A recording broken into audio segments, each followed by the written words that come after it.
The hits apparently really do just keep on coming. And in this case, the hits I'm referring to come in the form of virus outbreaks aboard cruise ships. Just as the hantavirus situation got resolved aboard the Hondius, another cruise liner was hit with a massive viral outbreak as well. Although the silver lining here in this story is that the virus in question isn't as bad as the hantavirus, which had a mortality rate somewhere between 30 to 50%.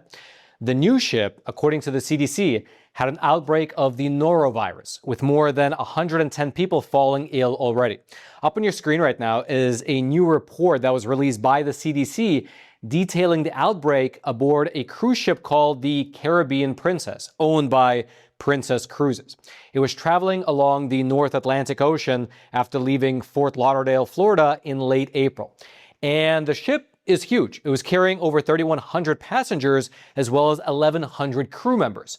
And within about a week of leaving Florida, people unfortunately began to get sick one after another. Here's what the CDC said happened. Quote, more than 110 people aboard the Caribbean Princess cruise ship have fallen ill due to a norovirus outbreak.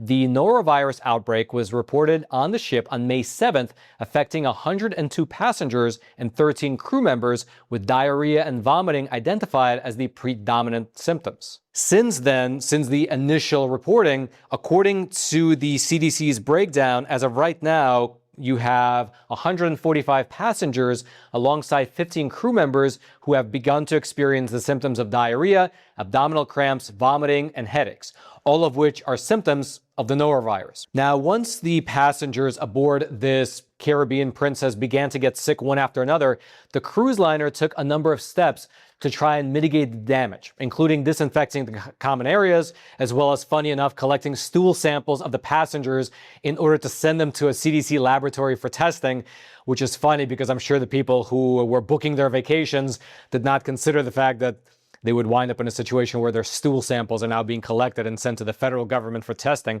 For your reference, though, cruise ships are required to report cases of gastrointestinal illnesses to the CDC and send them stool samples when it happens.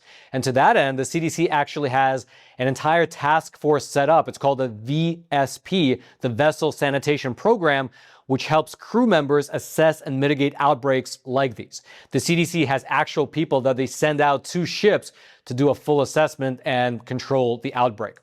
Although, again, I bet it was not in the people's purview when they were booking their vacations online that they were signing up for a situation where they're now stuck inside their cabin and you have these hazmat wearing CDC members going around the hallways disinfecting everything. Regardless, in terms of what the norovirus actually is, the symptoms of it appear to be very similar to those of the common stomach flu. Here's how the CDC describes it. Quote, symptoms include forgetting to smash those like and subscribe buttons below this video. Now, I am, of course, just kidding about that, but please do consider smashing those like and subscribe buttons because it forces the YouTube algorithm to pick up the episode and share it with ever more people. Thank you so much for that. Now, getting back to the document, here's how the CDC actually describes the virus. Quote, norovirus is a very contagious virus that causes vomiting and diarrhea. It is sometimes called the stomach flu or the stomach bug. However, norovirus illness is not related to the flu. The flu is caused by the influenza virus. Norovirus causes acute gastroenteritis and inflammation of the stomach or intestines. A person usually develops symptoms 12 to 48 hours after being exposed to norovirus. Most common symptoms are diarrhea, vomiting, nausea, and stomach pain. Other symptoms are fever, headache, and body aches. Now, in general, for healthy individuals, this is not too much to worry about, not more so than worrying about the common cold or the seasonal flu. However, in tight, enclosed spaces, like for instance, cruise ships, it becomes a bigger issue. Here's how the CDC describes it. Quote, norovirus can be especially challenging to control on cruise ships because of the close living quarters, the shared dining areas, and the rapid turnover of passengers. When the ship docks, norovirus can be brought on board in contaminated food or water, or by passengers who were infected while ashore. Repeated outbreaks on consecutive cruises may also result from infected crew or environmental contamination. This is because norovirus can persist on surfaces for days or weeks and is resistant to many common disinfectants. Now, we here at the Epic Times did reach out to Princess Cruises, which is the company that owns this cruise liner, for an update on the situation, but they have yet to get back to us. However, it is perhaps worth mentioning that this is the fourth time this year that the CDC has reported an outbreak of a gastrointestinal illness on board a cruise ship. As you can see on your screen right there, out of the 4 reported ships thus far this year, 2 of them belong to Princess Cruises, and both of those had an outbreak of the norovirus. The most recent one aboard the Princess cruise liner was the one over in March, which was just a month before the April outbreak, which makes you wonder if how the CDC described that maybe it was an environmental contamination that caused one outbreak followed by the other, but that's of course speculation. We don't know if that's the case yet. Meanwhile, the other 2 ships had an outbreak of E. coli.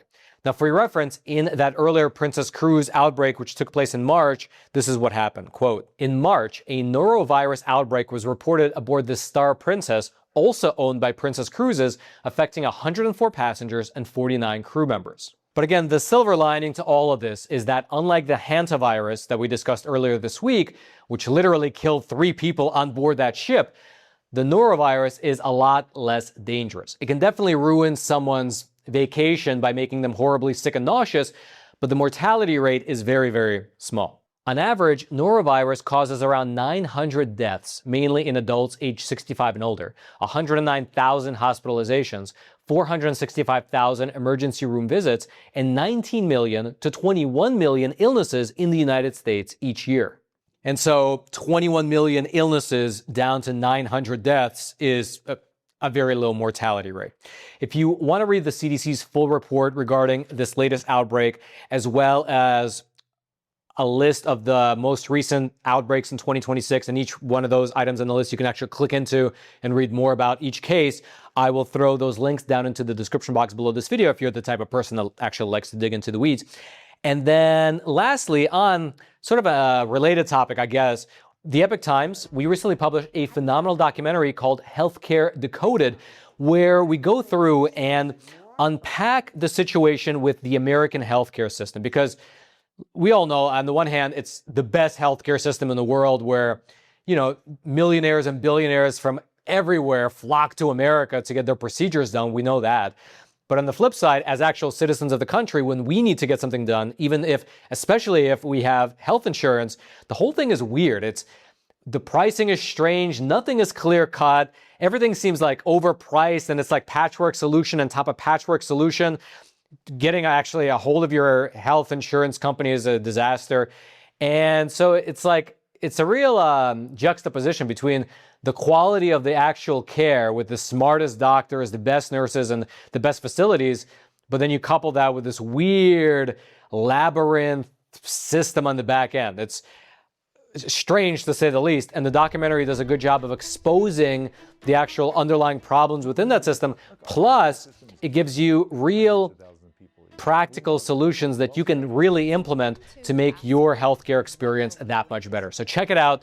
It's called Healthcare Decoded. Great documentary. I'll throw a link to it. You can find it down in the description box below this video. Hope you check it out. 400,000 Americans die every year from a misdiagnosis. 400,000 more have a long-term disability as a result of a misdiagnosis.